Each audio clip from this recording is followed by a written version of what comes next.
Do'stlar, sizlar bilan ko'rishtirgandan juda ham xursandman. Aprel 7-chисло kuni o'z challenge'imizni boshlagandik. Bugun may 4-chисло, hali bir oy bo'lmasidan 1,30,000 ga yaqin pul ishladik va dollarda $735 ga yaqin foyda qildik.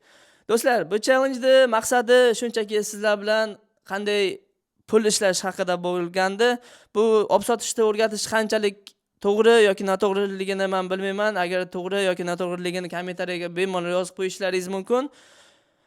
Shunchaki agarda musofir davlatda yurgan bo'lsangiz, xohlasangiz, xohlamasangiz pul ishlashingiz kerak, yashashingiz kerak, uyga, ota-onangizga pul yuborishingiz kerak va orzularingizni qurish uchun baribir foyda, ya'ni pul ishlashingiz kerak.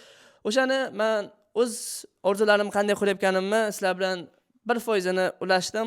Xudo xolasa challenge-ni shu yerda tugatamiz va $235 sizlar bilan xudo xolasa giveaway qilib olmoqchiman. Buning uchun shunchaki menga podpiska bo'lsangiz bo'ldi.